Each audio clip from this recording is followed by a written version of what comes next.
All right, welcome everybody. This is Revenue Roadmap, where we talk about driving revenue and increasing profits in local businesses. I'm Oh, Anthony, yeah.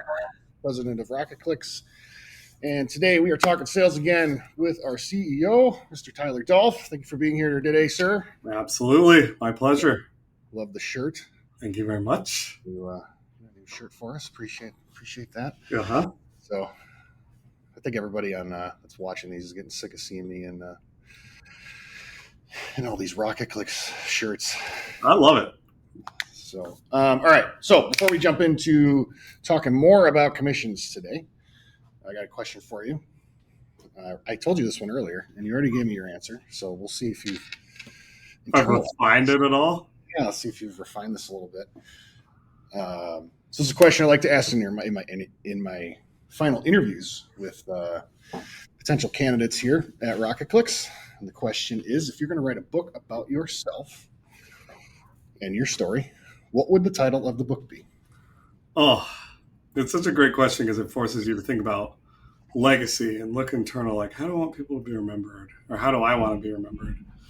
And I think back to like my own internal personal values. And one of those is positivity, right? I want to be a light in people's lives. I want to be able to bring fun, enthusiastic energy to as many situations as I can. I think in our walls here at Rocket Clicks, we refer to that as golden retriever energy, which I love, and I think that would be a fun title. Another one is just being driven for something greater than myself, and by being a leader and having that responsibility. So I feel like driven is totally cliche and overused. So I'll probably go with the golden retriever energy as a fun title. Nice. Love it. It's awesome. All right. So last time we talked about commissions, and commissions being literally everything in life is a commission. So whether that is your relationships, how you make your money in sales, how you make your money as a salary, Recognition, pat on the back, right? You're doing everything you're doing is for a reason and an outcome, and that outcome is a commission. Yeah. So today we're going to talk about how do we increase commissions? How do we increase our commissions in terms of overall? So what would be what are the overall? How should people think about increasing their commissions overall? Well, if you think about running a business, right, there are two types of businesses. There's the Walmarts of the world that run on volume, right? They're going to have a lower profit margin, but they're going to sell more than anybody else. Or you have the very exclusive high-end boutiques or handbags that are selling, or Ferrari that are selling limited qualities, but at a high per transaction value. Yeah. I think the same is true for commissions, right? And if I think about a salesperson, a great salesperson could make more money by simply making more phone calls. I'm going to just outwork everybody, and I'm going to smile and dial, and I'm going to make 1,000 phone calls a day. Or you may have a more refined salesperson who's going to leverage his network or leverage relationships, and it's going to make every single sales call count. Mm-hmm. And it's going to increase prices by being able to have improved offers and better communication and transaction techniques than the workhorse, right? Who's just going to smile and dial and get as many as he can. So there's two different ways to make more commissions, and some of that is work harder, and the other one is work smarter. Mm-hmm. Yeah, nice. So like either increase your volume or increase your value. So let's talk a little bit about that. Let's just do this through some examples. So what are some examples of how you can, if you're doing lawn care, let's pick lawn care because it's a really weird one. If you're doing lawn care, what would it look like to increase volume, and what would it look like to increase value? If I were in lawn care and I wanted to focus on volume, I would find the neighborhoods with as many houses as close together as possible. I'd offer a bulk discount, and I would try to do as many lawns in a row in that same street or in that same neighborhood as possible, so that my per unit would increase, and I'd do it at a lower cost so that it'd be a volume play, right? If I wanted to work smarter and more efficiently, I would need a higher end lawnmower. I would need a uniform that was polished and pressed, and I would go into high-end neighborhoods with big houses and big beautiful lawns, and I would bring a crew, and I would sell on my polished value and my ability to make their lawn the best looking lawn in the neighborhood. And I would be exclusive. Perfectly striped, no grass clippings anywhere, no tire marks on the sidewalks. You blow it all off. It's perfectly pristine.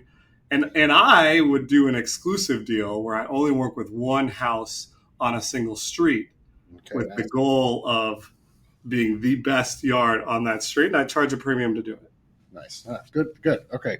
What about a law firm? How would you, if you were a law firm, how would you think about this? Volume and value.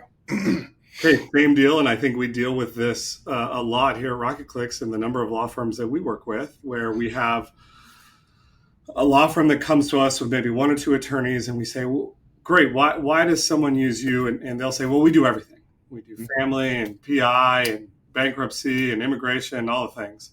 And they're playing a volume game, right? They're going to take every single case, every single lead that comes into their firm, and they're going to try and monetize it. Yep. The problem with that is that you're never going to be able to charge premium rates because you're never going to be excellent at any one of those service offerings. Again, no hate, right? If that's your game and you want to run the volume play and you can pump it out and you can create processes around efficiency and being able to get everything done, be my guest. Love it. I'm here to help you, and I'm here to send you as many leads as I can. However, I think we prefer, and we're going through this evolution as an agency right now where we're niching down. We're saying, what can we be the best in the world at? Yeah. And how can we do that for the best in the world, right? So how can we find law firms that are at the top of their game as it relates to their practice area?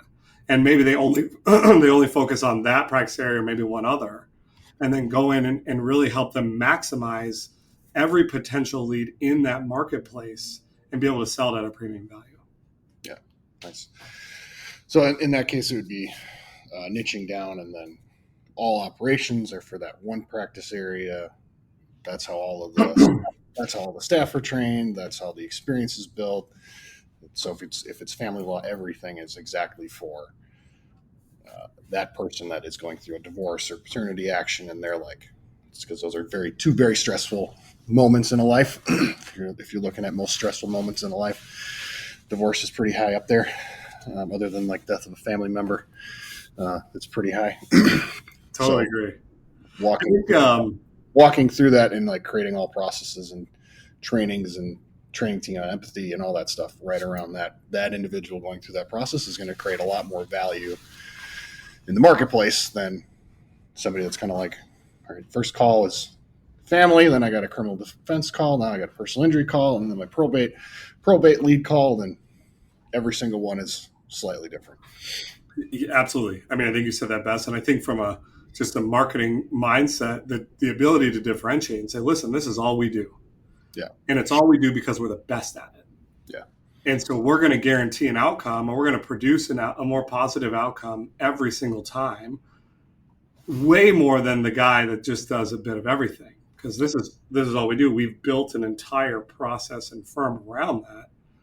It forces that value to increase. And so if you go to that person and you charge more for your service, the value equation in their head it's already there. Oh, I understand. I'm going to pay a little bit more for this because I'm going to get a better outcome because this is all you do. Yeah. Like, you know all the GALs, the court commissioners, the judges that preside over all of these family matters. So you're better attuned to what their preferences are and how to present and all of that stuff than the person that kind of does all of it. I think the car brands is another great example here. And yeah. I'm a big car guy, but if you think about, like, you don't see any commercials for Ferraris. You don't see any, come in today and get 0% APR. You're not going to get that because they're selling an experience. They're selling a premium tier at a premium price point, but you also know what you're going to get, right? And if you're not in that market, that's okay. They don't want you. The same as could be true for a law firm or for our business. Saying yes to everyone only works if you can execute on that and make money at it. Nice.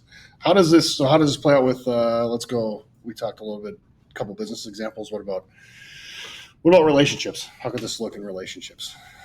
To the golden retriever energy. Yeah, I'm like shit. I definitely have been a people pleaser for my whole life, and it's a blessing and a curse at times. What I have found is that in relationships, they take energy, right? And they take prioritization and focus. And so every time I say yes to something, that's me saying no to something else. So if I want to be friends with everyone, it actually means I'm going to be friends with no one, because I'm not going to have enough time to go deep in any of those friendships. I'm going to have to just stay on the surface level and stay happy, and I'll just be that weird guy that smiles a lot, as opposed to picking a core group of relationships, whether that's your family or a networking group or coworkers, and being able to go deep. Again, you're going to have more valuable relationships, maybe less of them, but they're going to be much more valuable to you than the surface level. Yeah. So it's figuring out in your marketplace how to strike the balance between the right volume and the right value is the key based on what you want to achieve. So anything else? Any other key takeaways here? I just a little case study that we run an awesome agency called Rocket Clicks, and for the first 8-9 years of our existence, we were the let's try to be everything to everyone and serve every industry. And I think a lot of small business owners, revenue is oxygen, and you're going to take that revenue any way you can get it. I think the point we're trying to make here today is that after you eclipse sort of those first couple revenue barriers, it gives you the opportunity to focus. It gives you the opportunity to focus on value instead of volume. And once you make that pivot, I think we can attest to this from our own success here at our agency, is it maximizes the opportunity for growth and more importantly, the opportunity for profit. That's awesome. Appreciate it, sir. Look forward to our next conversation where we talk more about salespeople and how they drive economies. Love it. Thanks so much for having me.